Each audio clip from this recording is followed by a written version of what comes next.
ଏମିତି କଣ ଏନିପିର ନୂଆ ରୁଲ୍ସ ଆସିଲା ଯେ ଆମେ ସମର ଭ୍ୟାକେସନ ଟାଇମରେ ବି ଇଣ୍ଟର୍ନସିପ ନାମରେ ଖରା ବେଳେ ଗାଁ ବୋଲି ସେନ୍ସସ୍ ଡ୍ୟୁଟି ଆଟେଣ୍ଡ କଲୁ। ଆଉ ଜ୍ୱାଇଁ ପୁଅ ଭଳିଆ ଚର୍ଚ୍ଚା ମଧ୍ୟ ପାଇଲୁ। ତ ହଁ ମାନ୍ୟବର, ମୁଁ ଆୟୁଷ, ମୁଁ ବିଏନଏମ କଲେଜରେ ପଢେ। ତ ମତେ ବେଳେ ବେଳେ ଲାଗେ ଆମ ବେଷ୍ଟ ହଉଛି ଆମ ଶିକ୍ଷାମନ୍ତ୍ରୀ ମାନଙ୍କ ଆଖିରେ ବଳିର ପଦା। ଯେମିତି କି ଯାହା ବି ନୂଆ ନିୟମ ଆସିଲା ସବୁ କିଛି ଆମରି ପାଖରୁ ଷ୍ଟାର୍ଟ କରାଯାଏ। ତ ଏନିପି 2021 ଯେ ଆମର 4th ସେମିଷ୍ଟର ଏଥର ଫିଲ୍ଡ ୱାର୍କ ରହିଥିଲା। ଆଉ ଆମ କଲେଜ ଥ୍ରୋରୁ 8 ଜଣିଆ ଟିମ୍ ମଧ୍ୟ ବନା ଯାଇଥିଲା, ଯେଉଁଥିରେ କି ଆମ 8 ଜଣିଆ ଟିମଙ୍କର ପଡିଥିଲା ସେନ୍ସସ୍ ଡ୍ୟୁଟି। ମାନେ ଶୁଦ୍ଧ ଓଡିଆ କହି ଗଲେ ଜନଗଣନା। ଜନଗଣନା ତ ହେଇନି, ଆଉ ବର୍ଷେ ବାକି ଅଛି। ଏବେ ଯାହା ହଉଛି ଗୃହ ଗଣନା। ତ ସକାଳୁ ସକାଳୁ ଅଙ୍ଗନବାଡି ଛୁଆଙ୍କ ଭଳିଆ ଛତୁଆ ଖାଇ ଦେଇଥିଲି। ତାପରେ ଆମ କଲେଜ ତରଫରୁ ମିଳିଥିବା ମଙ୍ଗଳସୂତ୍ର ଟିକେ ବେକରେ ଧାରଣ କରିଦେଇଥିଲି। ଆଉ ମୁଁ ଏ ପୁରା ବଳିବୁଦା ଭଳିଆ ସେମ୍ ଟୁ ସେମ୍ ବେଶ ଧାରଣ କରିଦେଇଥିଲି। ତା ବେକରେ ଖାଲି ଫୁଲ ମାଳ ଥାଏ, ମୋ ବେକରେ ଖାଲି ଆଇ କାର୍ଡ। ଏତିକି ତଫାତ ଆଉ।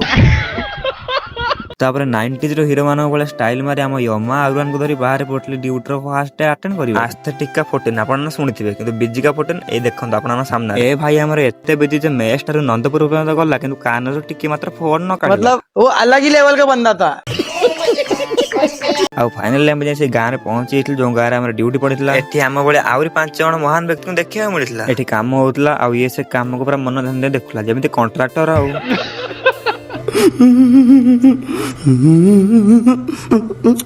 तुम जैसे को अगर मार के जेल जाना पड़ा 14 साल मंजूर है बहन। ଏତିକିରେ ଆମର ଫାଷ୍ଟ ରାଉଣ୍ଡ ସରିଯାଇଥିଲା। ଆଉ ଆମେ ଥକି ମଧ୍ୟ ଯାଇଥିଲୁ। ବିଲ ବାଟରେ ପଶି ପାସିକି ଆମେ ପଳେଇ ଆସିଥିଲୁ ସିଧା ଅବିନାଶର ଘରକୁ। ଏଠି ଆସି ପହଞ୍ଚୁ ସିଏ ଆମର ପୁରା କୁଣିଆ ମୈତ୍ରୀଙ୍କ ଭଳିଆ ଚର୍ଚ୍ଚା କରିବାର ଆରମ୍ଭ କରିଦେଇଥିଲା। ଆଉ ଅଭୟକୁ କୋଲ୍ଡ ଡ୍ରିଙ୍କସର ଦାୟିତ୍ୱ ଦେଇଥିଲା। ସେ ଆମକୁ ଗୋଟେ ଗ୍ଲାସ ଦେଇ ନିଜେ ବୋଟଲରେ ପିଇବାରେ ଲାଗି ପଡିଥିଲା। ଏତିକିରେ ବି ତାକୁ ସର୍ଟ ପଡିଥିଲା, ସେ ପୁଣି ପାଣି ମିଶେଇଥିଲା। ଆଉ ପୁଣି ଥରେ।